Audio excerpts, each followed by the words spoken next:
François. C'est bon d'avoir des moments comme ça où on est dirigé dans la louange et que c'est acoustique. Hein? On entend plus les voix.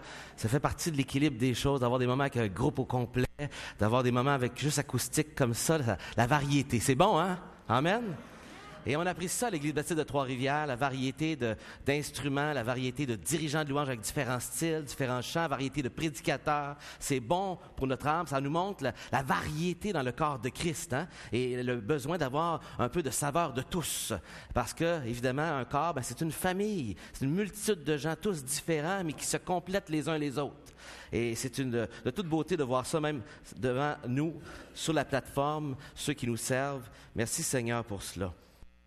Je remercie le Seigneur aussi, certains d'entre vous ne connaissent pas, mais depuis 2-3 ans, notre frère Régent Pelletier et son épouse sont ici à l'Église. Ils ont déjà œuvré dans un ministère, il a déjà œuvré dans le Nord, dans le ministère pastoral, et c'est lui qui va apporter la parole lors des funérailles dimanche, samedi prochain, et qui connaît la famille de très longue date. Et donc, il passe très discret depuis qu'il est chez nous, avec sa voix qui s'est un peu éteinte, mais il a servi beaucoup pendant des années et à la retraite maintenant, mais bien impliqué dans son groupe vie avec justement Yvan.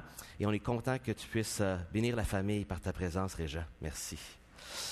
Je suis aussi heureux de souligner la visite ce matin des Grimard, le père et la mère Grimard. Hein? Levez-vous, là, pour ceux qui ne vous connaissent pas, là. Alors, Yvon et Joanne, même s'ils ne sont plus avec nous le dimanche matin, ils ont accepté le défi d'aller vers l'implantation. Alors, dimanche dernier, on avait un des pasteurs de l'Église de la Rive-Sud, qui était Yvon Douville, qui apportait le message et qui nous a donné une mise à jour des nouvelles, et c'était bon. Et là, un des pasteurs qui vient de prendre sa retraite l'année passée, ça ne veut pas dire qu'il ne fait plus rien, il a juste changé de vitesse. Puis des fois, c'est un petit peu dur mais là, il prend de la vitesse tranquillement, là, une nouvelle vitesse dans sa vie, à apprendre à dire aussi non, un peu. Et Joanne, je suis sûr qu'elle l'aide un petit peu là, à apprendre à dire non un peu, là, hein? Parce qu'elle a tellement donné de service et vu son mari partir d'un bord puis de l'autre et sacrifier tout autant que son mari, de pouvoir être plus ensemble avec la famille, les enfants. On est vraiment content de vous voir. C'est une belle visite et vous êtes toujours le bienvenu parce que vous êtes chez vous ici. C'est votre Église. Amen? Parce que vous savez qu'ils sont ici depuis, là je vais me tromper sûrement, mais depuis 72, 13, 74, j'étais pas loin. Alors ça on appelle ça des meubles de l'Église. Hein? Tu ne déménages pas sans eux autres. Même s'ils sont partis, ils doivent revenir périodiquement et c'est bon de vous voir ce matin avec nous. Que le Seigneur vous bénisse. Je rappelle aussi, l'inscription pour l'école de dimanche, c'est important. Hein? Allez immédiatement après. Marie-André Le Sieur va être derrière au comptoir de café et va pouvoir prendre vos inscriptions. Et c'est vraiment important pour nous, parents, de donner des inscriptions, même si ça a recommencé. Ça fait partie maintenant d'un petit protocole qu'on s'est donné pour justement être prévoyant pour la protection des enfants. Donc, on vous invite à aller derrière, même s'il faut attendre un petit peu, s'il vous plaît, faites-le avant de sortir. OK? Pendant les 2 prochaines semaines, on va être sûr que tout ça est complété. André? Pour la garderie, on a besoin d'une aide et vous allez vraiment bénir quelqu'un. Merci beaucoup à les parents qui bénéficient de ce ministère-là. Merci. Avant de commencer, on est dans Thessaloniciens. Je vous laisse tourner dans le livre de Thessaloniciens. Je vous partage une bénédiction dans notre vie. Julie et moi, hier, on était à la maison. On avait, à chaque année, on organise un pique-nique adoption pour les familles adoptantes qui ont adopté des enfants en Ukraine. Et cette année, encore une fois, c'était chez nous. Et hier, à la maison, on avait 116 personnes qui venaient d'un peu partout au Québec, de Chibougamau à l'Abitibi, Québec, Montréal, la Rive-Sud, Granby, Sherbrooke, d'un peu partout, environ une vingtaine de familles, plus des couples aussi qui sont sur le bord d'y aller ou qui sont en processus et qui veulent rencontrer d'autres familles. Et dans ce groupe-là, il y a aussi 3-4 familles chrétiennes. Et c'était vraiment une bénédiction. Il y avait 50 enfants ukrainiens adoptés à la maison hier. C'est vraiment spécial. Des enfants, là, oui, merci Seigneur, parce que c'est les parents qui se sont sacrifiés et qui ont été à l'autre bout depuis 2010. Il y a la plus vieille famille, c'était 2010, qui ont été à l'autre bout du monde chercher ces enfants et qui travaillent à les aimer malgré toutes les blessures qu'ils ont vécues, etc. Et dans les bons et les mauvais moments, d'être parents et de s'encourager comme ça. Ils sont en réseau, ils sont sur un Facebook et de chaque année, il y a quelques-uns qui ne peuvent pas être là, d'autres qui sont des nouveaux qui s'ajoute et ça fait vraiment des belles relations pour nos enfants et pour nous aussi de témoigner de l'amour de notre Seigneur qui fait toute la différence dans nos vies, n'est-ce pas?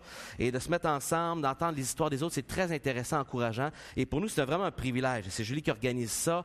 Je remercie le Seigneur pour ça. C'était vraiment... On était épuisés. Après-midi, je vais faire une grosse sainte sieste, là.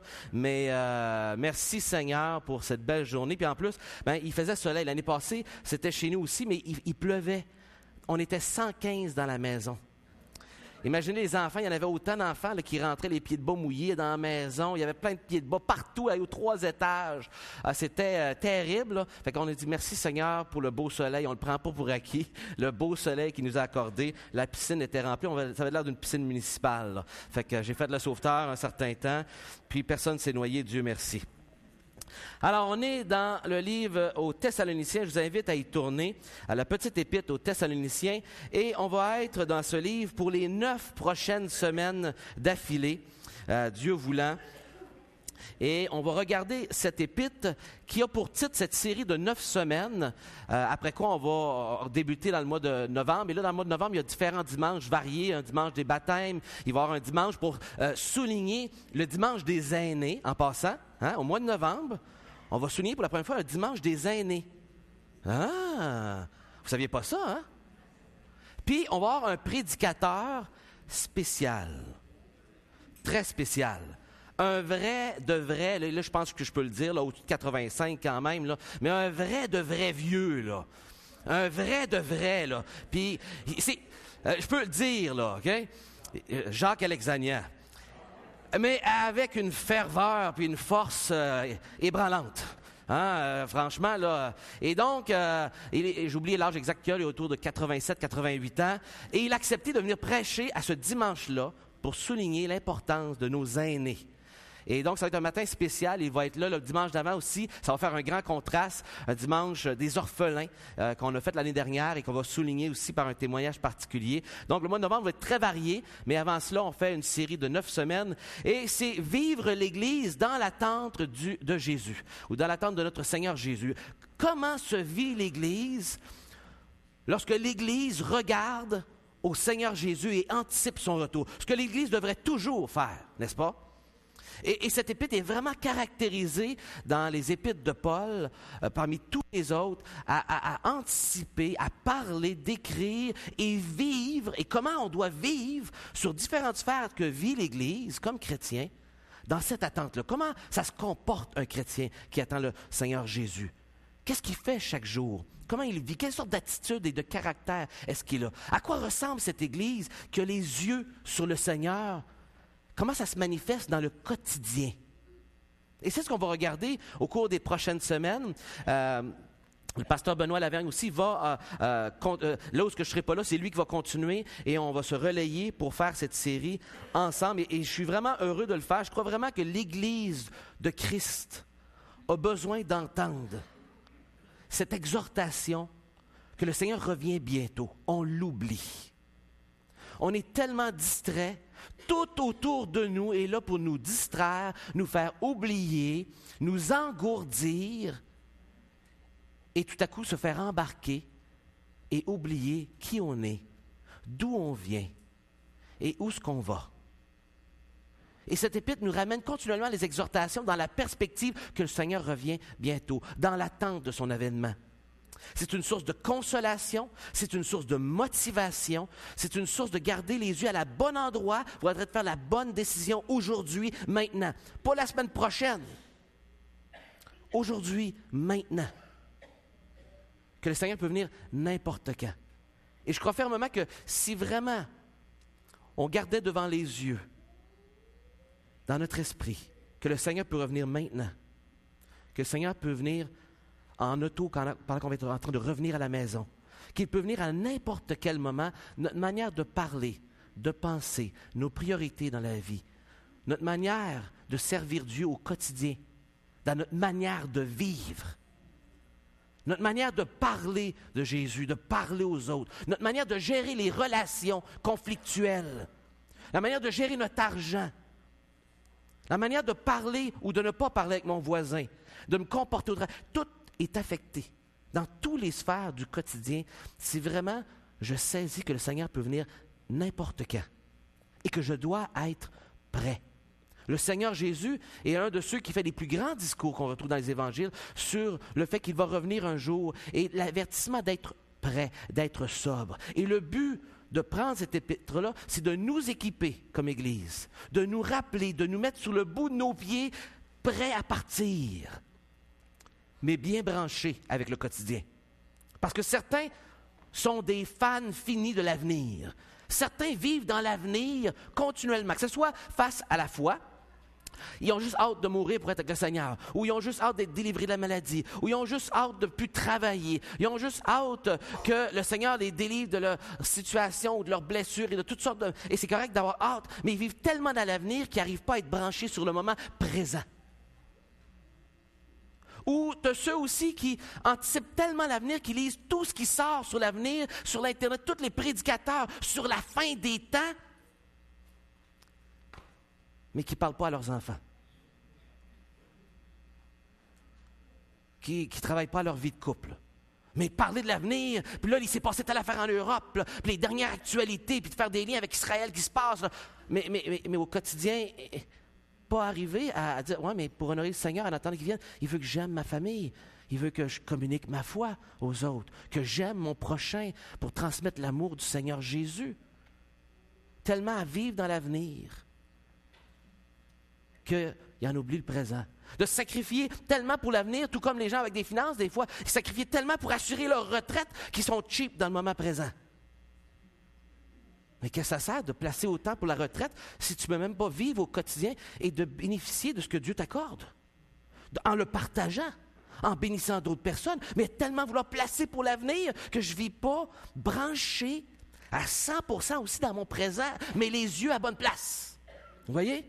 Dieu veut qu'on soit ici sur terre, branché sur la réalité, mais connecté sur lui. Ici sur terre, branché dans notre relation avec lui, mais les yeux aussi sur l'avenir qui me motive, sur ce qui s'en vient. Et on n'est pas obligé, parce qu'on a les yeux là, d'être déconnecté du plancher et d'être en train de l'éviter, d'être déconnecté de la réalité. Non, non, non. On peut faire les deux. Et le livre de Thessaloniciens nous donne des exhortations liées à cela. Pour différentes raisons, 1 et 2 Thessaloniciens ont un contexte différent et on va l'aborder à ce moment-là. Mais on commence aujourd'hui dans Thessaloniciens et j'aimerais vous lire un peu sur cette ville-là, et juste avant, vous la présenter un peu géographiquement, d'accord? Pour vous aider à vous situer. Il y en a pour qui la géographie, ça ne l'aide pas, mais d'autres pour qui ça aide. Alors, juste pour vous aider. Donc, ce matin, on parle d'une église en santé. À quoi ça ressemble une église en santé? On va couvrir que les 10 versets du premier chapitre, tout simplement, et regarder un peu de description sur ce qui s'était passé dans l'histoire de cette église-là, dans le livre des Actes. Et donc, pour ceux qui ne connaissent pas un peu la géographie, on a la Grèce ici, vous voyez l'Italie, la botte, là, et Israël qui est ici. Et dans le nord de la Grèce se trouve cette ville de Thessalonique, là où vous avez le point Google là, présent. Et c'est une ville qui était vraiment bien située dans le nord du pays, là où il y avait une route importante pour aller jusqu'à Rome et aller de ce côté-là du monde. Une voie où les marchands passaient à travers, évidemment que Paul a passé, et aussi un port vraiment bien situé dans le nord de ce golfe de la mer Égée. Et donc, c'est un endroit stratégique et qui avait été fondé 300 ans avant Jésus-Christ par un grand général, le général Cassandre, un des 4 grands généraux de Alexandre le Grand. Peut-être Cassandre vous dit rien, mais Alexandre le Grand, ça vous dit un petit quelque chose, hein? Grand dirigeant de la Grèce qui a conquis, qui a eu un court règne, mais qui a parcouru le monde. Et il y avait 4 grands généraux auxquels son royaume a été divisé après sa mort. Et Cassandre était dans cette région du monde du nord, et il a nommé cette ville dans le nom de son épouse, Thessalonica, qui était la fille du grand roi Philippe II. En fait, c'était le gendre, ou en fait la belle-sœur, la demi-sœur, excusez-moi, d'Alexandre le Grand. C'était dans la famille. Une femme d'un roi, la femme d'un général, la fille d'un roi. Et le nom de la ville a été nommé par Cassandre au nom de sa femme. Ça rappelait une des guerres dans la région où les Thessaloniciens avaient été là pour apporter la liberté. Et le nom est composé de cette façon-là, à rappeler cette réalité. Et encore aujourd'hui, c'est une ville très importante, la 2e en importance en Grèce. Et une ville avec les agglomérations autour qui fait autour d'1 million de personnes. Et une ville très moderne. avec un grand port aujourd'hui, une ville active, un peu comme Québec pour la province de Québec. Une ville d'importance, une ville historique, et qui se trouve environ à 500 kilomètres au nord de Athènes, pour vous situer un peu là, dans la grandeur du pays. Et j'ai découvert, en regardant cette ville, qu'on avait un point commun important entre Trois-Rivières et Thessalonique. Vous savez c'est quoi? Au début du siècle, tous les deux, les villes ont été ravagées par un grand feu. 1909 pour Trois-Rivières, 1917, le grand feu de Thessalonique qui a détruit 32% de la ville. 70 000 personnes ont été sans abri après ce feu-là. Des églises, des endroits où on gardait les archives, plein de choses importantes, la mairie, tout y a passé d'important. On dit même 16 des 33 synagogues. Je ne réalisais pas qu'il pouvait y avoir autant de synagogues d'une ville comme ça. 16 des 33 synagogues, 12 mosquées. C'était un ravage terrible et marquant dans l'histoire de la ville en 1917, tout comme aussi la ville de Trois-Rivières a été marquée par ce grand feu de 1909, et donc qui affecte et se voit dans la manière dont la ville est construite, etc.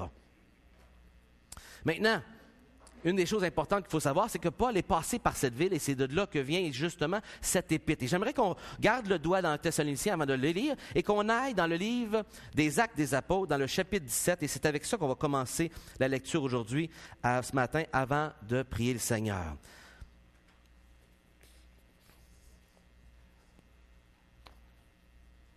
Alors, je vous laisse tourner dans Actes chapitre 17. Gardez votre petit doigt dans Thessaloniciens pour ne pas le chercher tantôt. Et on va lire les quelques premiers versets qui nous donnent l'histoire dans le deuxième voyage de Paul, où Paul se rend à cette ville. Donc, je la situe ici, là. Il est parti après le grand concile de Jérusalem, qu'on appelle, où ils ont pris des décisions face aux gens qui n'étaient pas juifs d'origine. Ils ont établi des règles. Là, il part dans son voyage et il va faire tout ce grand périple-là, le deuxième voyage de Paul, et il va s'arrêter, là, où on est en train de lire, à Thessalonique. Et on lit au verset 1. On va lire jusqu'au verset 10. Paul et Silas passèrent par Amphipolis et Apollonie, et ils arrivèrent à Thessalonique, où les Juifs avaient une synagogue. Paul y entra, selon sa coutume, pendant 3 sabbats, 3 semaines donc. Il discuta avec eux d'après les Écritures. Et de quoi est-ce qu'il discutait? Bien, il nous le dit au verset 3. Expliquant et établissant que le Christ devait souffrir et ressusciter des morts. Et Jésus, que je vous annonce, disait-il, c'est lui qui est le Christ. Donc, il faisait le lien avec les prophéties de l'Ancien Testament, dans cette synagogue qui connaissait l'Ancien Testament, et le lien entre la vie de Jésus et sa résurrection, et qu'il était le Christ incarné. C'était lui le Messie. Quelques-uns d'entre eux furent persuadés et se joignirent à Paul et Silas, ainsi qu'une grande multitude de Grecs qui craignaient Dieu, et beaucoup de femmes de qualité. C'est assez particulier, ce n'est pas partout qu'on retrouvait ces 3 groupes de gens-là qui étaient marqués et qui ont répondu à la prédication. Mais évidemment, qu'est-ce qui arrive quand il y a une synagogue dans une ville? Bien, on remarque ceci, mais les Juifs jaloux, lorsqu'ils ont jaloux de voir la réaction des gens qui suivent et qui répondent, prirent avec eux quelques méchants hommes de la populace, provoquèrent des attroupements et répandirent l'agitation dans la ville et se rendirent à la maison de Jason. Et ils cherchèrent Paul et Silas pour les amener vers le peuple. Ne les ayant pas trouvés, ils traînèrent Jason. Il nous en faut un bouc émissaire, on va prendre celui qui les a reçus. Et quelques frères devant les magistrats de la ville, en criant, ces gens ont bouleversé le monde. Et déjà en partant, ça devrait nous marquer ce qu'ils disent là, parce que c'est une accusation qu'ils font contre ces gens-là, mais cette accusation-là est un témoignage que le ministère des apôtres de Paul est en train de voyager dans le monde entier. Et les Juifs témoignaient de l'impact de la prédication de Christ, que dans toutes les villes où ce qui passait, il y avait des gens qui se convertissaient et il y avait un impact sur le monde. Et ça les dérangeait, eux, qui étaient ici, qui se sentaient attaqués et qui étaient ici avec un sentiment de jalousie qui les empêchait de répondre à l'Évangile. Ces gens qui ont bouleversé le monde sont aussi venus ici et Jason, cet homme les a reçus. Ils agissaient tous contre les édits, ils agissent tous contre les édits de César, disant qu'il y a un autre roi, Jésus. Alors là, on joue avec la vérité, hein? Ils prennent l'accusation. Effectivement, Jésus est roi. Mais eux l'utilisent à leur avantage pour mettre ici une situation de conflit. Ce n'était pas la première fois, évidemment. Les Juifs ont utilisé ça face à Jésus de son vivant lorsqu'il était devant Pilate et les accusations des hommes de religion qui voulaient contrôler le peuple. Mais c'était la vérité. Jésus est roi. Et par ces paroles, ils émurent la foule et les magistrats, qui ne laissèrent aller Jason et les autres qu'après avoir obtenu d'eux une caution.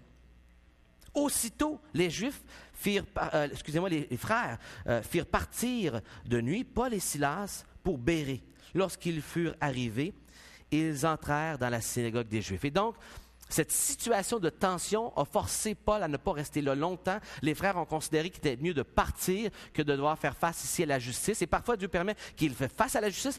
Parfois, il le laisse aller vers un autre endroit, il ne doit pas être freiné. Et il va à Bérée, et là, on va voir une église qui répond bien, mais qui est encore là. Il y a des Juifs qui vont venir et causer des problèmes. Il va devoir aller jusqu'à Athènes. Et on lit au verset 10, 14 et 15 en terminant. Alors, les frères firent aussitôt partir Paul du côté de la mer. Silas et Timothée restèrent à Bérée. Et on sait qu'ils vont aussi, Timothée, retourner à Thessalonique pour venir donner des nouvelles après ça à Paul, peut-être à Athènes, pas longtemps après, d'où va naître l'épître qu'on va lire ici et qui est envoyé à ces gens. Ceux qui accompagnaient Paul le conduisirent jusqu'à Athènes, puis ils s'en retournèrent, chargés de transmettre à Silas et à Timothée l'ordre de le rejoindre le plus tôt possible. On va prier avant d'aller plus loin. Seigneur, ce matin, on se familiarise avec cette ville de Thessalonique où des hommes ont prêché ta parole il y a 2000 ans. Et une multitude de gens ont répondu. Et Seigneur, on se réjouit qu'encore aujourd'hui, 2000 ans plus tard, une multitude de gens répondent encore à ton appel, Seigneur.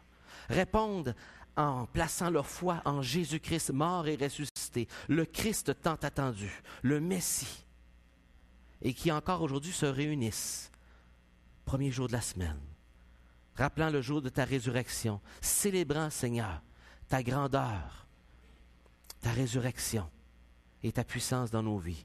Seigneur, on te remercie, on te prie de nous enseigner à travers cette série. Parle-nous, encourage-nous. Tu sais ce qu'on a besoin d'entendre ce matin. Tu sais ce que nos cœurs ont besoin d'être percutés dessus. Parle-nous, Seigneur, ce matin par ta parole. Nous le demandons dans le nom de ton Fils Jésus. Amen.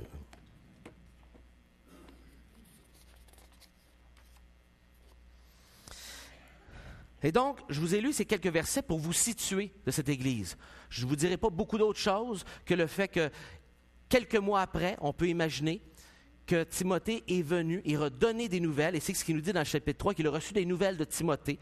Et c'est de là que naît cette lettre, vers l'an 49-50 après Jésus-Christ. Une des premières lettres, une des plus anciennes épîtres qu'on retrouve dans le Nouveau Testament.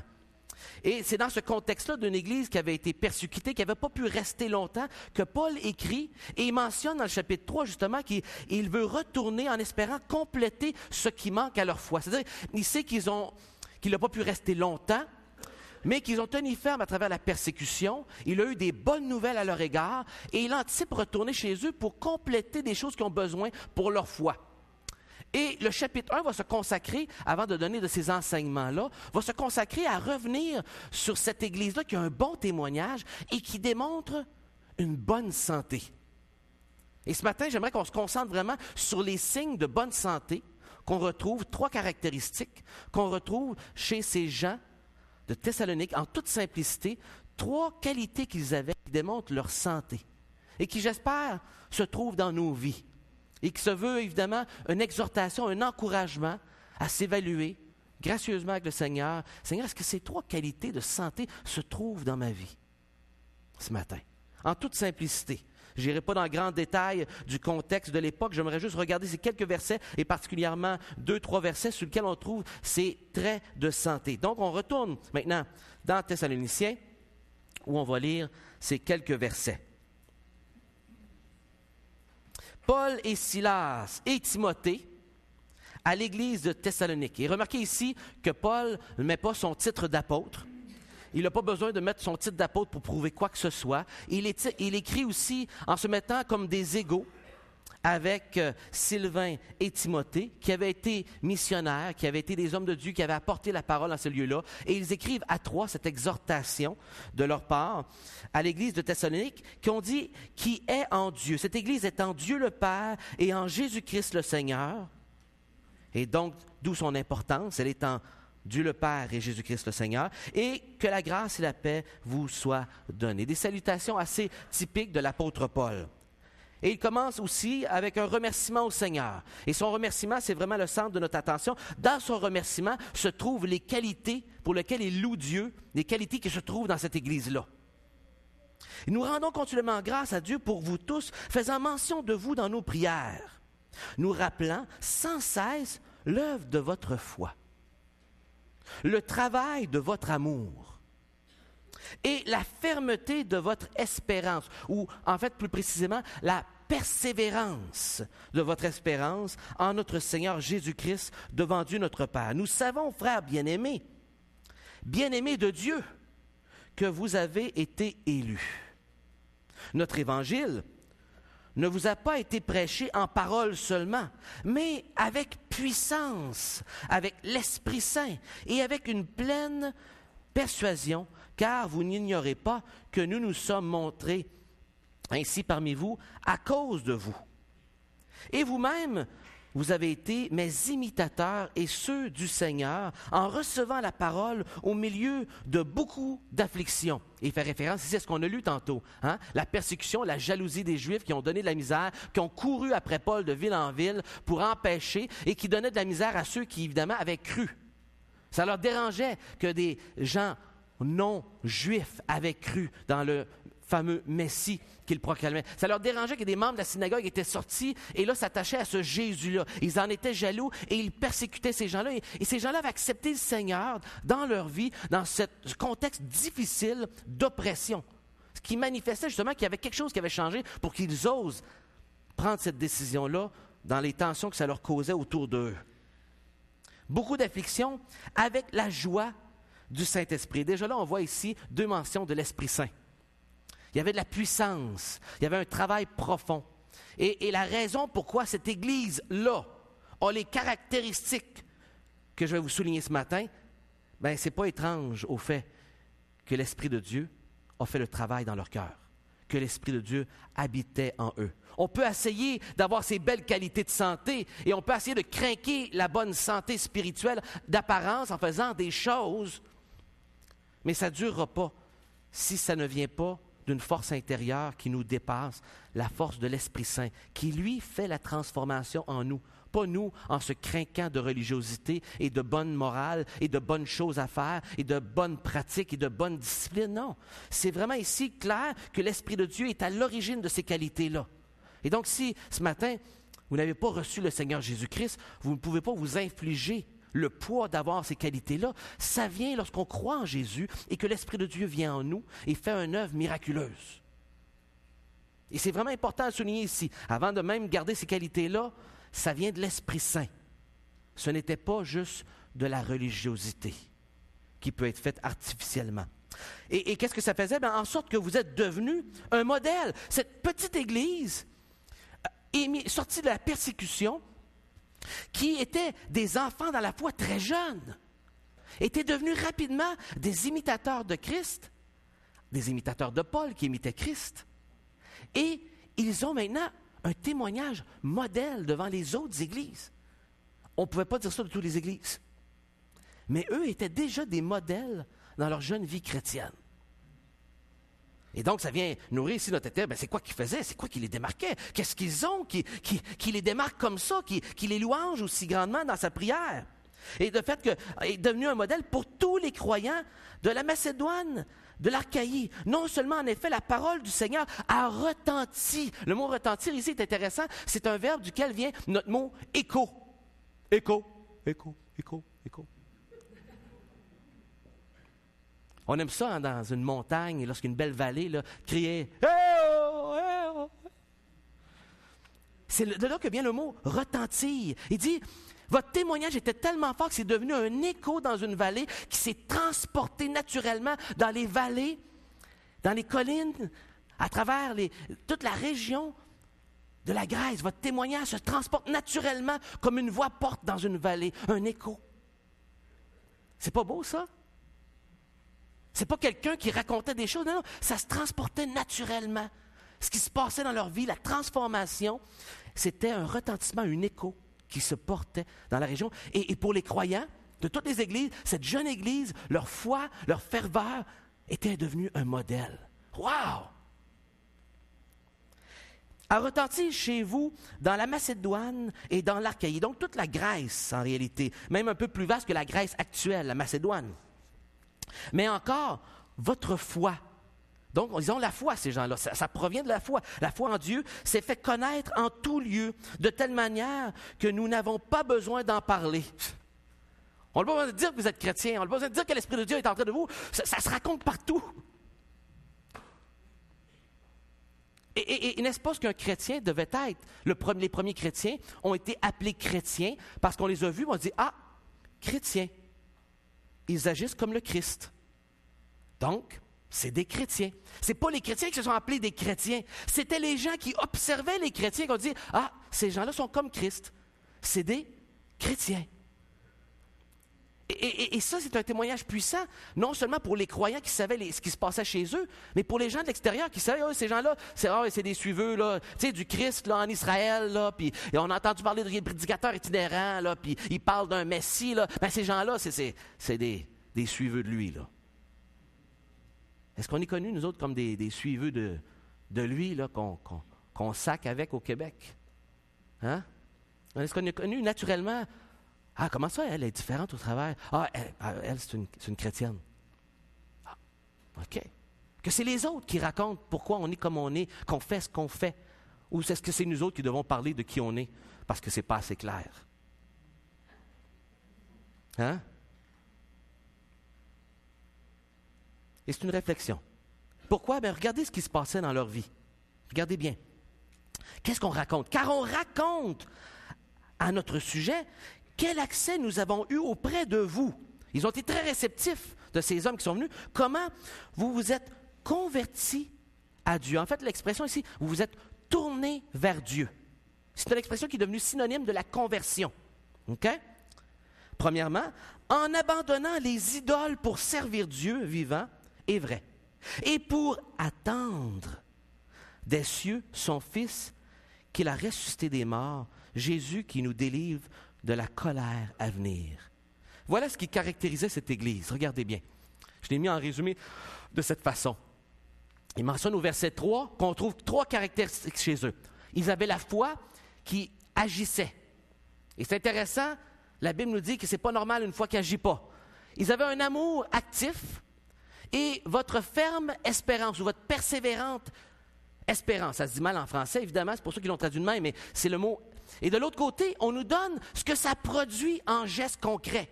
Donc, OK, comment ça se manifeste la foi? Ah, ils se sont tournés vers Dieu.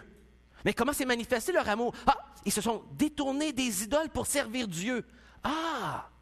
Et comment se montre leur espérance? Pour attendre le retour de notre Seigneur. C'est comme ça que s'est manifesté leur foi, leur amour et leur espérance. Dans ces qualités qu'on trouve au verset 9 et 10. Et bien, on pourrait ajouter à ça la réceptivité. Ils ont eu la réceptivité dans le début du verset 9 de entendre et de nous recevoir, il dit, les 3 hommes qui étaient là. Et je vais m'attarder à ça ce matin, particulièrement ces 3-là, brièvement. Premièrement, la foi. La foi apparaît 13 fois et le verbe « croire » apparaît un autre 8 fois. Et entre autres, dans un chapitre, le chapitre 2 d'un Thessaloniciens, donc celui de la semaine prochaine, 8 fois « croire » ou « foi » que se retrouve dans un seul chapitre. Ces gens-là avaient reçu par la foi. Et ils avaient été réceptifs. Et on retrouve justement la foi agissante, c'est l'œuvre de la foi. C'est l'expression littérale de l'œuvre de la foi. Et chose intéressante, on voit la réceptivité, comment ça s'est manifesté. Et Jacques nous dit, la foi sans les œuvres est inutile. Ça n'a pas de sens. Tu dis avoir la foi, mais il n'y a rien qui agit, qui montre cette foi. Une vraie foi se transpose dans des œuvres. S'il n'y a pas d'œuvre, il faut s'interroger sur la présence de la foi réellement. Et Jacques est très ferme sur l'importance des œuvres. Maintenant, ce n'est pas les œuvres qui sauvent, parce que Paul nous donne aussi l'autre côté que c'est la foi seulement qui sauve.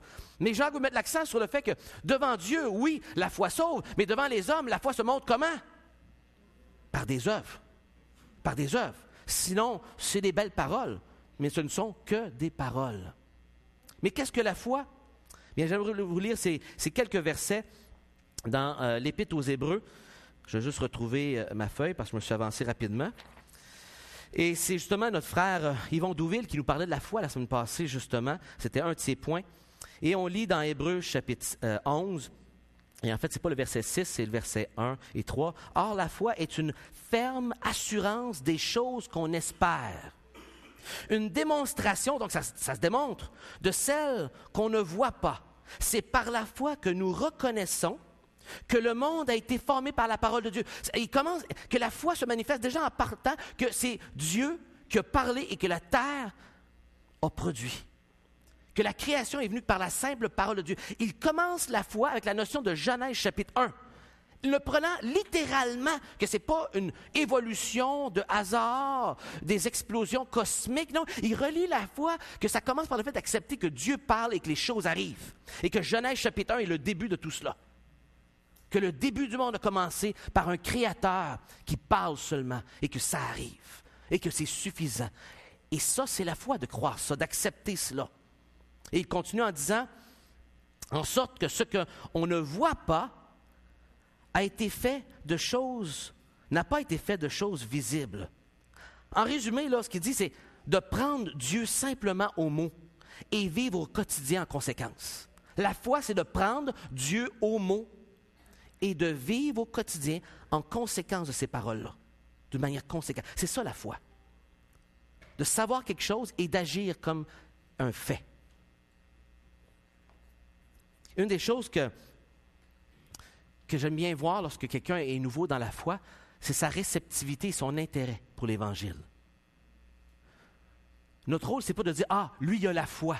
Ça y est, lui, il a la foi. Lui, il a la foi. » La foi se manifeste par des transformations intérieures. Il n'y a rien de mieux que de voir, chez quelqu'un qui vient d'avoir la foi, des premiers pas de foi. Et de voir leur intérêt. Et là, ça rassure notre âme. OK, ça là, c'est pas moi qui fais ça. Ça, c'est l'Esprit Saint. Et ça rassure notre âme. Tout comme dans notre vie. 2 sœurs, cette semaine, sont venues nous voir. 2 sœurs qui m'ont témoigné cette semaine d'avoir accepté le Seigneur dans la haute soixantaine. Une, il y a 2 jours, et dimanche dernier. Et qui témoignaient de leur réception de la foi il y a juste 2-3 mois de ça.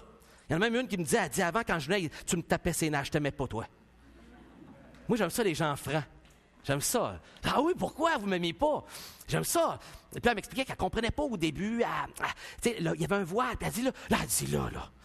Elle était contente, elle m'aimait bien. C'est un bon signe. Vous voyez, le fait qu'elle m'aime maintenant, c'est signe qu'elle s'est convertie. Hein? Moi, c'est le même que je l'ai compris. Si elle m'aime, ben, elle s'est vraiment convertie. Hein? C'était ça mon point. Ben non. Les 2 avaient quelque chose d'intéressant. Les 2, je leur demandais, OK, qui vous a amené? Ils me parlaient des gens qui avaient parlé du Seigneur, qui les avaient amenés à l'Église. J'aime toujours ça, savoir, c'est qui leur a parlé du Seigneur? Qui Dieu a utilisé? C'est toujours très intéressant. Ah, c'est telle personne, puis c'est telle personne. Ah, wow, c'est cool. Puis là, quand ça s'est passé à tel moment, puis là, y a quelqu'un qui vous suit? Ben, c'est ça, là. Je sais pas par où y aller, commencer, mais tu sais, j'aimerais ça. Et là, il est en train de me dire, j'ai faim. Un enfant qui pleurait, là, je cherche le biberon, là, tu sais, là. Ah, c'est bon signe, ça. Ça vous intéresserait que quelqu'un fasse le dispo-là avec vous? C'est notre cours d'accompagnement, avec qui vous construisez une relation avec quelqu'un qui vous accompagne. Ah oui, avec les yeux allumés. Et que je voyais ça, je disais, c'est bon signe. C'est signe de vie, c'est signe de foi. Et les 2 avaient la même caractéristique. Là, j'ai le défi dans le mois de septembre de trouver 2 femmes qui vont vouloir accompagner ces femmes-là. Alors, s'il vous plaît, prenez un ticket après chacun votre tour, là, puis on va voir là, qui va pouvoir avoir ce privilège d'accompagner des bébés dans la foi qui disent « j'ai faim ». Et ça, c'est quoi? C'est un signe de vie. c'est un signe de foi authentique. Et c'est toujours réconfortant de voir cela. Et il nous dit aussi, l'amour, comment qu'elle s'est manifestée? Bien, il dit la labeur de votre amour. Et le mot qu'il utilisait là, c'était vraiment la labeur, la peine que vous avez pris. Et c'est un mot qui est utilisé pour décrire le travail même que Paul, il décrit dans le chapitre d'après. Il dit, vous savez comment j'ai peiné parmi vous? On l'a labouré, on l'a travaillé comme un gars qui travaille sur sa terre, qui sue au gros soleil, qui travaille avec tous ses muscles, son dos, qui se couche le soir, puis il a mal autour de rein, puis qui dit, chérie, tu veux-tu me masser le bas du dos? Puis qu'elle dit non, je suis fatigué moi aussi, j'ai travaillé à la maison, le grand, commence avec moi, puis je vais faire le tien après. Tu sais. Il a travaillé fort, il a labouré. Et là, il dit, mais là, ce que ça produit, c'est quoi? Là, il y a des femmes qui regardent leur mari et qui veulent leur massage, hein, c'est ça? Là, je vous ai distrait, désolé, là. Okay? Mais c'est bon de faire un massage là, en couple, là, c'est correct. C'est excellent. Mais il avait travaillé fort. Et là, maintenant, ce que ça produit, c'est que les gens, ils travaillaient fort aussi dans leur amour. C'était pas un amour juste « Ah, je t'aime ». Non, leur amour, il y avait de la transpiration derrière. Ils labouraient. Et comment ça s'était manifesté? Ils ont fait des choix. Il y avait un nouvel amoureux. C'était Dieu. Et ils ont fait des choix. Quand on cherche Dieu et qu'on rencontre Dieu, il y a des priorités qui changent. Qu'est-ce qui s'est passé? Bien, on dit, en fait, je continue avant de donner le reste. La source de leur amour, on dit il dit, frères aimés par Dieu au verset 4. Pourquoi ils aimaient? Dieu les a aimés. Et ils avaient été aimés par les apôtres et ceux qui étaient venus. Cette contagion, c'est contagieux l'amour et ça s'apprend par l'exemple. Pourquoi? On dit au verset 8 du chapitre 2, parce que nous, vous êtes... ma dyslexie qui sort là. Parce que pour nous, vous êtes devenus bien-aimés. Il dit, on vous a aimé, c'est naturel que vous vous aimez. Parce que vous avez été aussi aimés par Dieu. Ce que je veux voyez par ces versets-là, c'est que l'amour qu'ils ont, là, c'est pas juste de nulle part. Quelqu'un les a aimés, ceux qui ont amené la parole, et ils sont aimés de Dieu. Tu ne peux pas juste produire de l'amour de même. Il y a une source. Ça s'apprend. C'est contagieux. Et ça parle tout seul. On dit maintenant, Timothée vient de nous arriver chez vous et nous apporte la bonne nouvelle de votre foi et de votre amour. Quand il y a de l'amour, ça se ressent, ça se parle tout seul. Tu n'as pas besoin de le vanter, les gens le ressentent puis ils racontent comment l'autre manifeste de l'amour. Et en plus, on dit ceci, la source de leur amour venait de Dieu. On dit, cependant, au sujet de l'amour fraternel, il utilise un mot différent, c'est le mot Philadelphia. Hein, votre fromage Philadelphia, ça veut dire amour fraternel. OK? C'est ça, Philadelphia, c'est en grec, tout simplement. Amour fraternel. Vous n'avez pas de besoin qu'on vous écrive, car vous avez appris vous-même de Dieu à vous aimer les uns les autres. Ils avaient cette caractéristique-là de s'aimer. C'était un endroit où on était aimé, qu'on le ressentait. Et ça venait de Dieu. C'est clair, 2 fois c'est mentionné ici que cet amour vient de Dieu.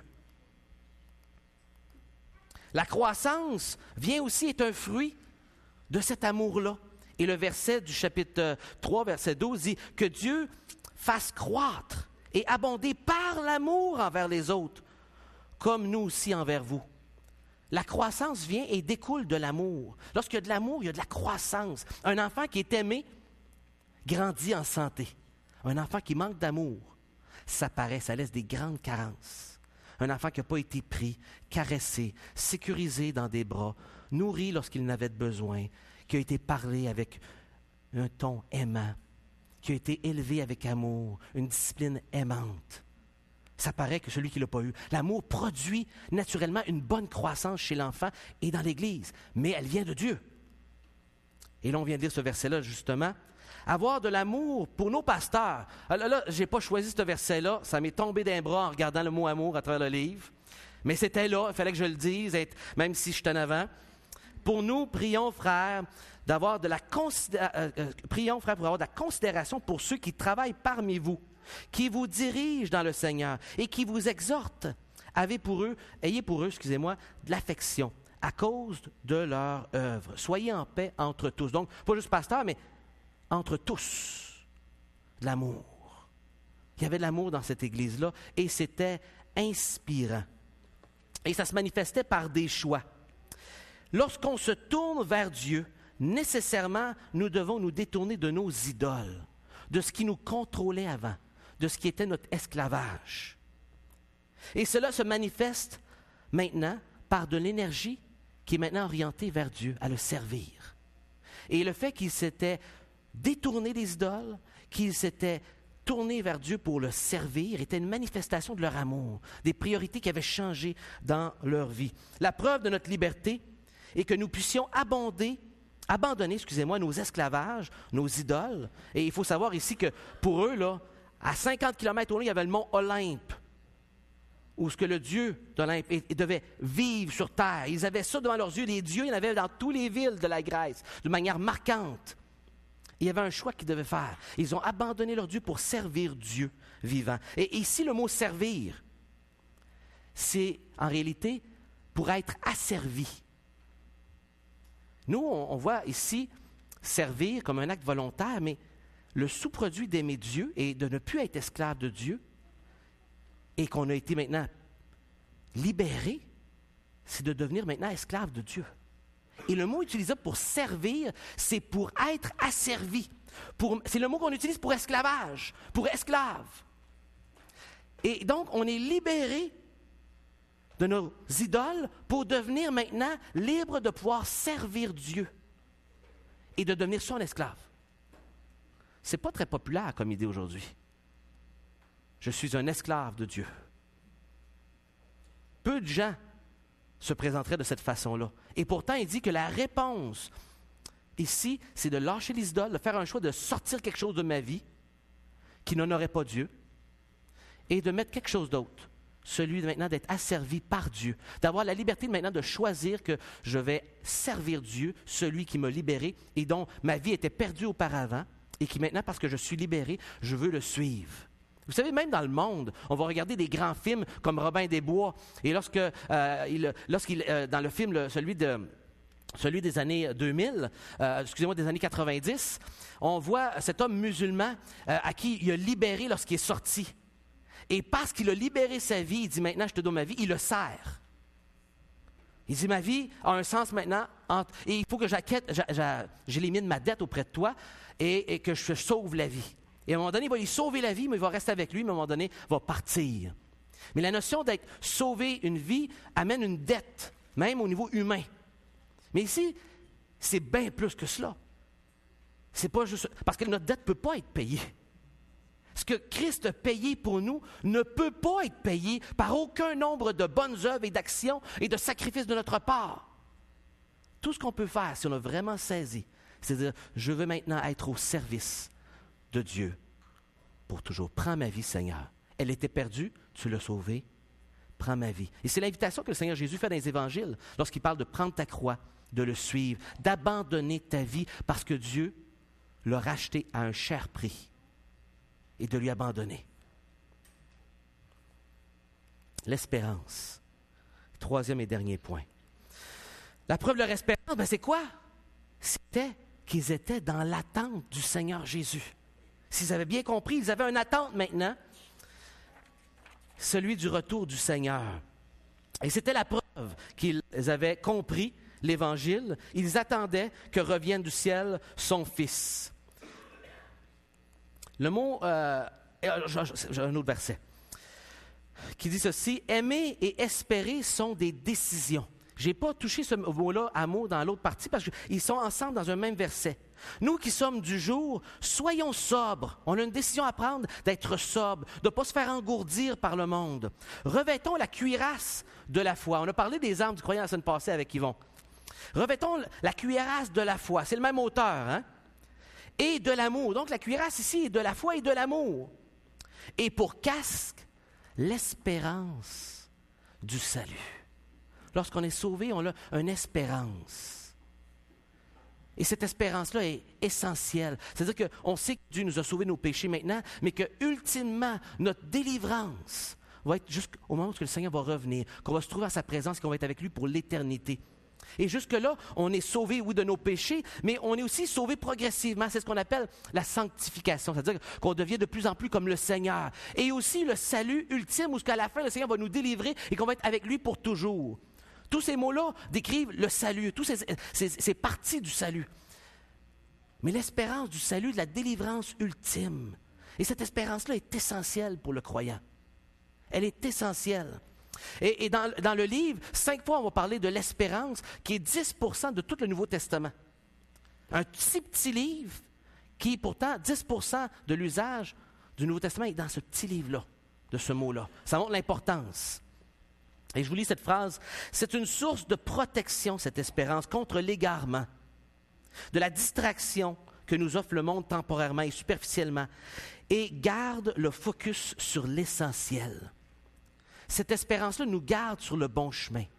Elle nous garde pour éviter tous les pièges. Mais il faut le porter, le casque. Et souvent, ce qui arrive, c'est que le casque du salut, on le met sur le comptoir puis on s'en va travailler. On a une chicane, on le met sur le comptoir puis on va se chicaner. On a un conflit avec quelqu'un, on enlève le casque, on le met sur le comptoir. Mais si on ne le porte pas, est-ce qu'il va nous être utile dans nos combats de chaque jour? On est plus vulnérable. On va échouer, inévitablement. Parce que ce casque-là a une fonction protecteur essentielle dans notre vie chrétienne. Cette espérance. Et qui va se manifester dans l'Épître. Je vous lis le verset 10 encore. Pour attendre que vienne du ciel son Fils qui nous délivre de la colère à venir. Regardez dans l'Épître, et je l'ai mis en résumé ici, 13 fois on a des allusions au retour du Seigneur dans le futur, avec différentes expressions. 7 fois, on va retrouver l'avènement du Seigneur. On a l'expression qu'on vient de lire, le jour du Seigneur. On va parler aussi du mot apocalypse, duquel on traduit révélation. Alors, on va le traduire des fois par apparaître, ou la révélation du Seigneur va apparaître aussi à d'autres moments dans le deuxième épître. 13 allusions sont faites claires au retour du Seigneur dans le futur. Et l'Épître est vraiment dans ce contexte-là de vivre notre vie chrétienne en étant toujours prêt au retour du Seigneur, les yeux sur lui. De le garder toujours à l'esprit, d'être toujours avec ce casque sur la tête, partout, même quand je me couche, de garder mon casque. J'ai besoin de mon casque toujours, tout comme de la cuirasse qu'on a mentionnée. J'aimerais terminer en conclusion avec le dernier verset et la dernière phrase, en fait, que j'aimerais qu'on s'attarde dessus en terminant et qui va être notre pensée finale. Il dit « Pour attendre des cieux son Fils ». OK? Mais qu'est-ce qu'il dit sur le Fils? Qu'il a ressuscité des morts. C'est pour ça qu'on peut avoir une espérance qui se dit « Dieu a ressuscité des morts son Fils ». Qui nous a délivrés de la colère à venir. Il nous donne une autre vérité, c'est que ce sacrifice nous a délivrés d'un jugement qui était sur nous.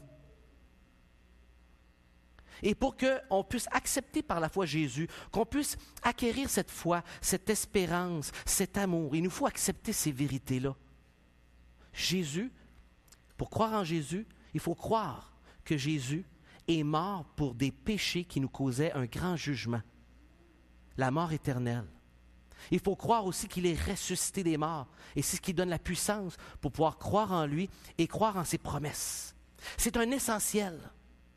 Cette semaine, j'ai été confronté à cet essentiel dans une prédication que j'ai faite le matin à TVA, à tous les mois, 3 fois dans le mois. Il y a une émission catholique, La Victoire de l'amour, où je prêche 3 fois dans le mois. Et 6 minutes sur une portion d'Évangile. Et il va apparaître sur le site, vous savez, sur le site apparaît à toutes les semaines ou 2 semaines cet enseignement-là, le petit 6 minutes, la capsule que j'enseigne dans l'Évangile. Et on m'a confié, j'ai enregistré ça il y a quelques mois, le texte sur les noces de l'agneau, l'invitation dans Matthieu chapitre 22, les versets 1 à 14. C'est ça qui va apparaître cette semaine, mais c'est sorti le 23, jeudi. Et jeudi matin, j'ai reçu 2 messages à la suite de ce message-là à la télévision, 2 messages très différents l'un de l'autre. Un qui me remerciait et pour qui il partageait en ces mots en disant « Comme il est doux de nous revêtir de l'habit de l'agneau, le sang de Jésus qui nous aime, qui nous pardonne. Merci de ton témoignage de foi en Jésus vivant. » Ah là, j'étais encouragé. Il y en a un autre qui a écrit, et ils envoient sur le site, ça m'est transmis. Il dit « Habituellement, j'aime bien ton enseignement, mais ce matin, je doute que tu sois sincère. » Pourquoi? Parce que tu dis qu'autrefois, les gens ont trop souvent utilisé l'enfer, le jugement des péchés, pour attirer le monde à Dieu. et qu'ils en ont été traumatisés et que tu regrettes sincèrement. Et j'avais dit aux gens, je suis vraiment désolé si on a utilisé l'enfer pour vous faire peur, vous contrôler, vous manipuler, parce que ce n'est pas du tout le but.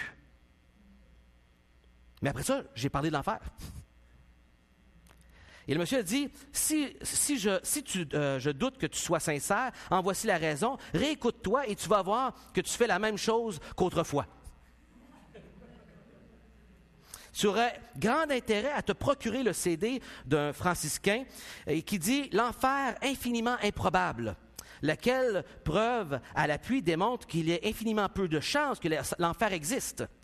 Parler de l'amour, de la miséricorde, va attirer plus de monde à Dieu que de parler de l'enfer. Méthode qui s'est bien prouvée et ne fonctionne pas, car l'amour infini et car l'amour infini et l'enfer, les gens le sentent bien. C'est mal écrit là ici, mais en tout cas, les gens, ça les éloigne. C'est ça qu'il est en train de dire. Puis il avait raison. Parler de l'enfer, ça repousse les gens. Fait qu'il dit, parle de l'amour, ça c'est populaire. Les gens sont réceptifs à ça. Et j'ai écrit une petite lettre. Et j'ai dit 2 nuances. C'est ça que je termine avec aujourd'hui. J'ai dit, premièrement, quand je me suis excusé, c'était pour l'usage que l'enfer a été fait. On a utilisé l'enfer pour contrôler les gens, pour les asservir. Le motif pourquoi on parlait de l'enfer n'était pas bon. Et c'est ce que fait malheureusement la religiosité. On veut garder les gens sous un joug, fait qu'on utilise des choses pour garder les gens, manipuler et contrôler. J'ai dit, c'est ça que je condamnais. Et il faut faire attention de ne pas gorocher le bébé avec l'eau du bain. Mais l'enfer, même si le purgatoire, lui, n'est pas dans la Bible, l'enfer est là. Et la deuxième nuance, c'est que ce n'est pas moi qui en parle. C'est Jésus. Moi, je fais juste lire la Bible. Et je fais juste partager ce que Jésus dit. Et si Jésus en parle le plus, et si Jésus est celui qui a fait le plus grand sacrifice pour la peine de nos péchés, ça doit être que la conséquence était excessivement grande. Et qu'il fallait un sacrifice aussi grand. C'est pas populaire, mais c'est vrai. Il y a une condamnation qui est sur nous. Et sans avoir accepté le fait qu'on est condamné sans Dieu, et que seulement Jésus ressuscité des morts qui peut nous laver nos péchés, il n'y a pas d'espérance pour nous. C'est là que commence la foi. C'est là que commence la boucle, de croire cela. Et ensuite va venir l'amour, l'espérance, et qu'on doit nourrir continuellement, et qui sont les preuves de santé ce matin. Que le Seigneur parle à nos cœurs, on va prier ensemble, et peut-être le Seigneur est en train de cogner à votre cœur sur un domaine et qui est peut-être faible dans votre vie, peut-être un endroit où le Seigneur est en train de te tourner et dire « Hey, tu as cet esclavage-là, c'est pas normal. Pourquoi? Viens à moi. Invite-moi à venir t'aider. Tu n'es pas capable tout seul, mais si tu me fais confiance, je vais créer en toi l'amour qui va produire la force de rejeter et de faire de la place pour Dieu. C'est Dieu qui va le produire en nous. Prions le Seigneur. Seigneur, c'est ta parole ce matin qu'on lit et qu'on veut mettre en pratique. Et cette Église avait une belle santé qui inspirait les croyants de cette époque et qui, Seigneur, on te demande d'inspirer nos cœurs ce matin. On a tous différents combats ce matin. Tu veux nous parler tous de manière personnelle et unique et différente. Et Seigneur, on te demande de le faire et d'enlever en nous la culpabilité qui nous garde immobiles. Seigneur, tu ne veux pas ce matin nous manipuler, nous contrôler, nous culpabiliser. Tu veux nous avertir comme un papa aimant. Comme un père qui dit à son enfant, « Mets pas tes mains sur le poêle, ça chauffe, tu vas te brûler. » Est-ce que de dire les conséquences à un enfant qu'il aura s'il désobéit n'est pas de l'amour? N'est pas le plus grand geste d'amour qu'un père peut faire pour instruire et avertir avec amour? Et tu fais cela, Seigneur, envers nous. Tu nous avertis de la conséquence de nos péchés et tu payes le prix pour qu'on ait accès à cette délivrance, Seigneur. Et c'est ce qui a produit un changement dans la vie de ces gens à Thessalonique. Ils ont cru dans le Fils de Dieu vivant et vrai. Celui qui était mort et annoncé depuis longtemps, qui est mort et ressuscité, qui a fait des miracles qu'on n'a jamais vus sur la terre, qui est monté au ciel et qui va revenir bientôt. Sommes-nous prêts, Seigneur? Vivons-nous chaque jour prêts? Ou est-ce qu'on va se faire prendre surpris, pas préparé, honteux? Seigneur, parle à nos cœurs, fais grandir en nous la foi, l'amour et l'espérance, et qu'elle se manifeste, Seigneur, par des choix au quotidien que suscite en nous l'Esprit Saint. Seigneur, on veut te demander par ton Esprit Saint ce matin, fais-le en moi, s'il vous plaît. Répare ces choses brisées, Seigneur. Donne-moi la force d'abandonner cette idole qui me contrôle et qui me garde contrôlé continuellement. Donne-moi, Seigneur, de la reconnaissance qui va amener mon cœur à désirer te servir tellement que j'admire ta grandeur, que je t'aime et que je t'apprécie et que je suis content d'être libéré et d'avoir maintenant une espérance de la vie éternelle. Seigneur, je sais que la famille Girard est en deuil, mais ils ont témoigné qu'ils désiraient que samedi, ce soit une célébration. Pourquoi? Parce que Mme Girard avait une espérance, celle de retrouver son plus grand amoureux, le Seigneur Jésus, avec qui elle a vécu dans son mariage avec son mari, à apprendre à t'aimer, à grandir, à t'anticiper, à l'inculquer à ses enfants, et qui aujourd'hui, dans le deuil, les enfants sont aussi dans la joie et dans la paix, sachant que maman est avec Dieu, que maman est maintenant libre de problèmes de santé, qu'elle est parfaitement heureuse, qu'elle voit son Dieu face à face, son Sauveur est avec elle. C'est notre espérance, Seigneur. Aide-nous à vivre chaque jour dans nos décisions, dans cette espérance. Et que si ce matin, quelqu'un dans cette salle ne connaît pas ton nom, Seigneur, n'a pas décidé de te prendre comme sauveur et de t'abandonner sa vie, qu'il le prenne ce matin, qu'il confesse ses péchés et te demande de le pardonner et de l'accepter comme son enfant. Nous te le demandons, Seigneur, dans le nom de ton Fils Jésus et pour ta gloire. Amen.